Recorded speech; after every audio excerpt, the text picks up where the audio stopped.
Assalamualaikum warahmatullahi. Apa khabar semua anak-anak satu Azam? Ustazah doakan agar semua dalam keadaan sihat sejahtera.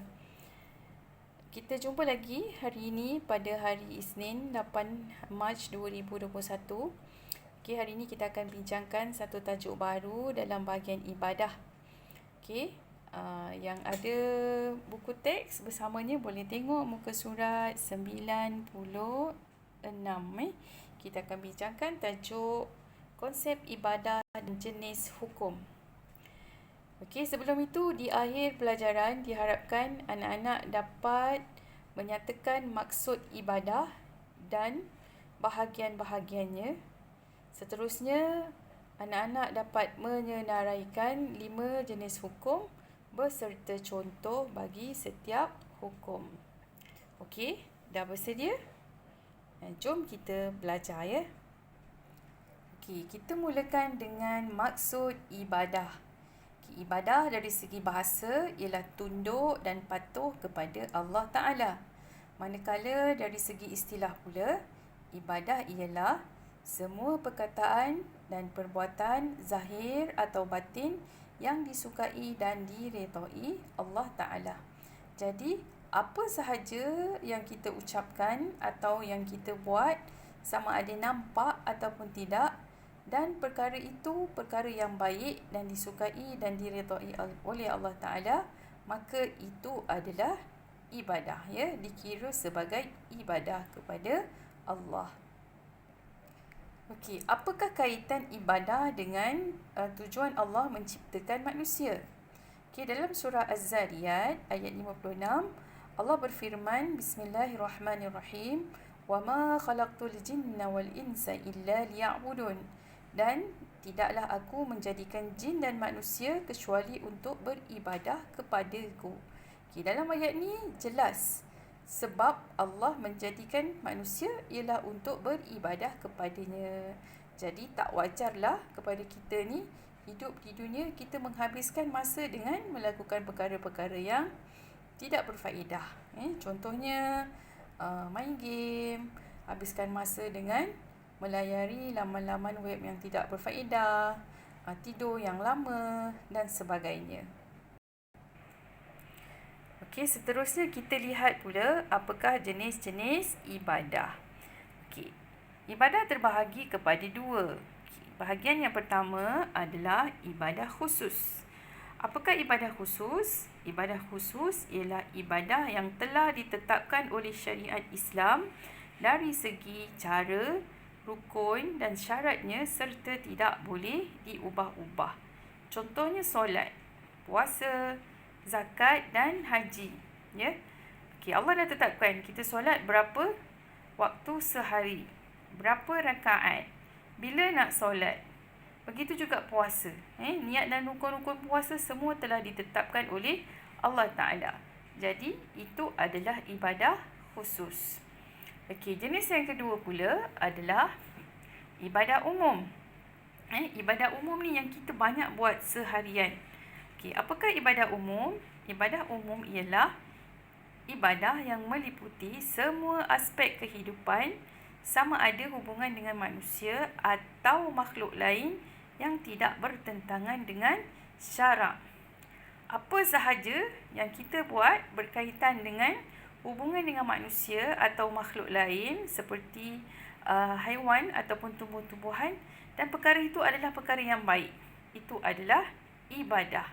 Contohnya berniaga, memberi makan kepada binatang, bergotong royong, membersihkan kawasan persekitaran, makan, tidur. Itu adalah ibadah umum. Okey, jom kita kenal pasti ibadah umum dan ibadah khusus melalui 5 gambar ini. Okey, kita lihat gambar yang pertama. Okey, gambar yang pertama mengerjakan ibadah haji. Ini adalah ibadah khusus. Okey, gambar yang kedua pula menunjukkan masyarakat sedang bergotong royong. Ini adalah ibadah umum. Okey, gambar ketiga pula menunjukkan urusan jual beli. Ya, ini juga adalah ibadah umum ya, hubungan melibatkan antara manusia dengan manusia. Okey, kita lihat pula gambar yang keempat dan yang kelima. Okey, gambar yang keempat itu anak-anak nampak ada perkataan penerimaan zakat ya. Ibadah zakat. Jadi ibadah zakat dan ibadah solat dalam gambar yang kelima ini adalah contoh ibadat khusus. Okey, kita dah faham tentang konsep ibadah. Sekarang kita pergi kepada jenis-jenis hukum. Okey, dalam kaedah fiqh ada 5 jenis hukum. Kita mulakan dengan yang wajib dahulu. Okey, apakah maksud wajib? Okey, wajib ialah mesti buat. Mendapat pahala jika dilakukan, berdosa jika ditinggalkan. Contohnya, sembahyang fardu, puasa Ramadan, membayar zakat.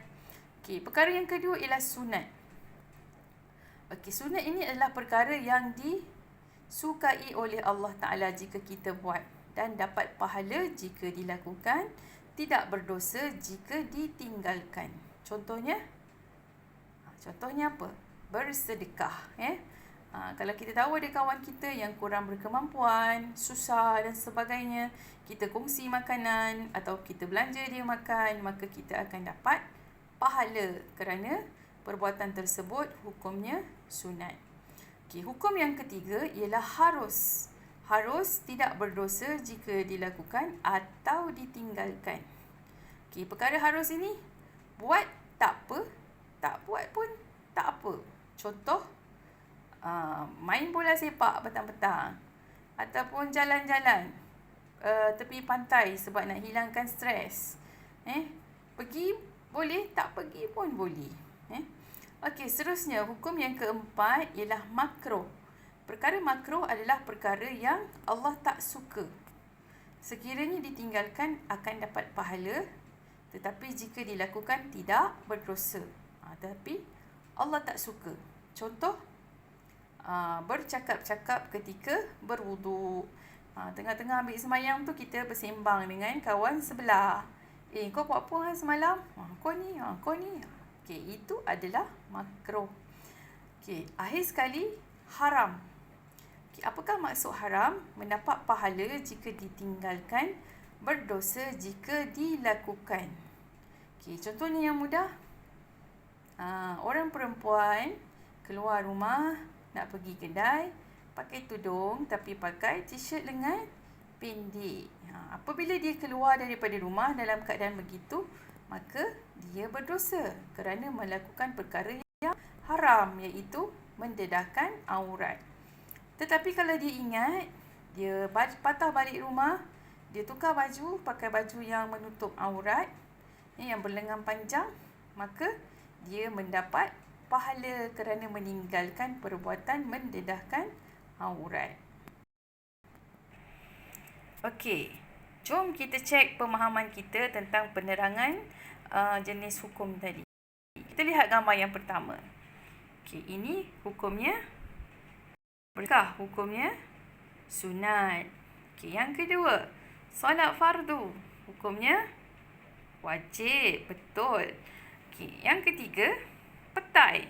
Apa ya petai? Makan petai. Okey, makan petai hukumnya makruh. Kenapa makruh? Boleh tak makan petai? Boleh. Boleh makan. Tapi makruh. Kenapa makruh? Sebab bila kita makan petai, baunya kuat. Mulut kita berbau dan menyebabkan orang lain kurang selesa dengan bau mulut kita. Okey, yang keempat, minum arak.